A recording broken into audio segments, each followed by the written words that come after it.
നമസ്കാരം പ്രിയപ്പെട്ട പ്രേക്ഷകരെ, ദിനപത്ര വായനയിലേക്ക് ഏവർക്കും സ്വാഗതം. ഇന്ന് മാർച്ച് 31 തിങ്കൾ. പ്രിയ ശ്രോതാക്കൾക്ക് ചെറിയ പെരുന്നാൾ ആശംസകൾ.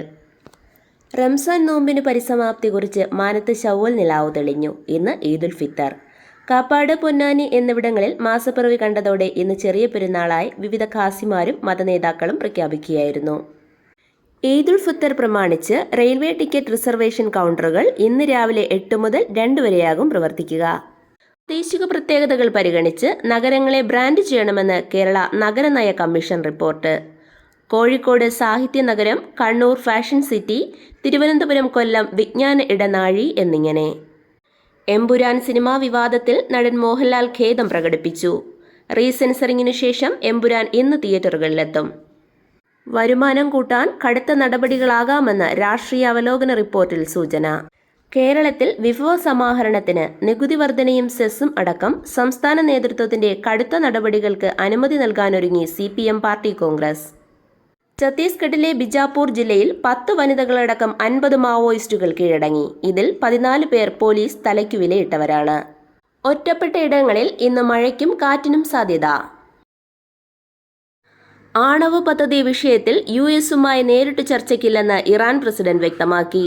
യുക്രൈൻ യുദ്ധം അവസാനിപ്പിക്കാനുള്ള ശ്രമങ്ങൾക്ക് റഷ്യൻ പ്രസിഡന്റ് വ്ളാഡിമിർ പുടിൻ തടസ്സം നിന്നാൽ റഷ്യയിൽ നിന്നുള്ള എണ്ണ ഇറക്കുമതി 20 മുതൽ 50% വരെ അധിക നികുതി ചുമത്തുമെന്ന് US പ്രസിഡന്റ് ഡൊണാൾഡ് ട്രംപ് ഭീഷണി മുഴക്കി. മ്യാൻമാർ മരണം 1700 കടന്നു. ആഭ്യന്തര യുദ്ധവും റെയിൽവേ വിമാന സർവീസുകൾ പുനരാരംഭിക്കാത്തതും മൂലം മ്യാൻമാർ ഭൂകമ്പത്തിൽ രക്ഷാപ്രവർത്തനം പ്രതിസന്ധിയിൽ. ഒഡീഷയിൽ ട്രെയിൻ പാളം തെറ്റി 1 മരണം, 7 പേർക്ക് ഗുരുതര പരിക്ക്. ആവശ്യങ്ങൾ പൂർണ്ണമായി അംഗീകരിച്ചു കിട്ടാതെ സെക്രട്ടേറിയറ്റ് മുന്നിൽ നടക്കുന്ന സമരത്തിൽ നിന്ന് പിന്മാറില്ലെന്ന് Kerala ASHA health workers association പ്രവർത്തകർ. തിരുവനന്തപുരം മുക്കുന്നിമലയിലെ 300 കോടി രൂപയുടെ ഖനന അഴിമതി കേസിന്റെ ഭാഗമായി കള്ളപ്പണം വെളുപ്പിക്കൽ കേസിൽ എൻഫോഴ്സ്മെന്റ് ഡയറക്ടറേറ്റ് കുറ്റപത്രം സമർപ്പിച്ചു.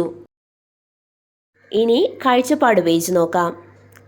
ബധിരർക്ക് കേൾക്കാനും അന്ധർക്ക് കാണാനും കഴിയുന്ന ഭാഷയാണ് ദയ. അമേരിക്കൻ എഴുത്തുകാരൻ മാർക്ക് ട്വെയിൻ്റെ വാക്കുകളാണ് ഇന്നത്തെ ചിന്ത. പങ്കുവയ്ക്കലിന്റെയും പകത്തു നൽകലിന്റെയും സന്ദേശവുമായി ഇന്ന് ഈദുൽ ഫിത്തർ. സവിശേഷമായ ആരാധനാക്രമങ്ങളാൽ സമൃദ്ധമായ ഒരു മാസത്തിനു ശേഷം ലോകമെങ്ങുമുള്ള മുസ്ലിങ്ങൾ ചെറിയ പെരുന്നാൾ ആഘോഷിക്കാനൊരുങ്ങുകയാണ്. വിശുദ്ധ മാസം മുഴുവൻ ആരാധനകളിൽ വ്യാപൃതരായ വിശ്വാസികൾക്ക് സൃഷ്ടാവ് നൽകുന്ന സമ്മാനമാണ് ഈദ്. പുതുവസ്ത്രം മാത്രമല്ല പെരുന്നാൾ. പാപമോചന പ്രാർത്ഥനകളാലും സത്കർമ്മങ്ങളാലും പശ്ചാത്താപ മനസ്സാലും എല്ലാവിധ ദൂഷ്യങ്ങളിൽ നിന്നും മുക്തരായി പുതുഹൃദയത്തോടെയുള്ള ജീവിതാരംഭമാണ് പെരുന്നാളോടെ സാധ്യമാകുന്നത്. ലഹരി വ്യാപനത്തിനെതിരെ പോരാടാൻ കൈകോർത്ത് കേരളം. കർമ്മ പദ്ധതി തയ്യാറാക്കുന്നതിന് ആശയങ്ങൾ സ്വീകരിക്കാൻ മുഖ്യമന്ത്രി വിളിച്ചു ചേർത്ത യോഗത്തിൽ ലഹരിക്കെതിരായ പ്രതിരോധ ബോധവൽക്കരണ പ്രവർത്തനങ്ങൾക്ക് ഒരേ സ്വരത്തിൽ പിന്തുണ. കുട്ടികളിലെ ലഹരി ഉപയോഗവും ആക്രമണോത്സുകതയും തടയാൻ സർക്കാർ നടപടികൾ മാത്രം മതിയാകില്ലെന്നും ലഹരിമുക്ത സമൂഹം സൃഷ്ടിക്കുന്നതിൽ വിദ്യാലയങ്ങൾക്കും കുടുംബങ്ങൾക്കും വലിയ പങ്കുണ്ടെന്നും മുഖ്യമന്ത്രി ചൂണ്ടിക്കാട്ടി. ബജറ്റിൽ സംസ്ഥാന സർക്കാർ പ്രഖ്യാപിച്ച നിരക്ക് വർധനകളും ഇളവുകളും ആനുകൂല്യങ്ങളും നാളെ മുതൽ പ്രാബല്യത്തിൽ. അതിശയിപ്പിക്കുന്ന ലാഭം വാഗ്ദാനം ചെയ്തുള്ള തട്ടിപ്പുകൾ പെരുകുന്നു. ഓഹരി, OTP, crypto, money chain, digital arrest, സാമ്പത്തിക തട്ടിപ്പുകൾ പുതുരൂപത്തിലും ഭാവത്തിലും എത്തുകയാണ്.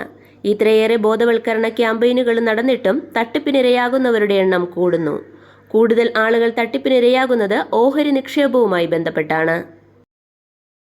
സാമ്പത്തിക വർഷം ഇന്ന് അവസാനിക്കാനിരിക്കെ സംസ്ഥാന തദ്ദേശ പദ്ധതികൾക്കായുള്ള 92.32% തുകയും ചിലവിട്ടെന്ന് മന്ത്രി.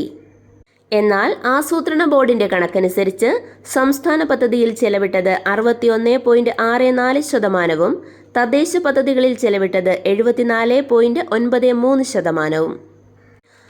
RSS ആസ്ഥാനം സന്ദർശിച്ച് പ്രധാനമന്ത്രി. RSS ഇന്ത്യയുടെ അനശ്വര സംസ്കാരത്തിന്റെ ആൽമരമാണെന്ന് പ്രധാനമന്ത്രി നരേന്ദ്രമോദി അഭിപ്രായപ്പെട്ടു.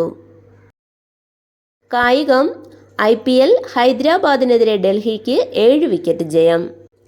മലയാളി ഗ്രാൻഡ് മാസ്റ്റർ നിഹാൽ സരിന് താഷ്കന്റ് ഓപ്പൺ രാജ്യാന്തര ചെസ് കിരീടം. ഇതോടെ ഇന്നത്തെ ദിനപത്ര വായന സമാപിക്കുന്നു. നന്ദി, നമസ്കാരം.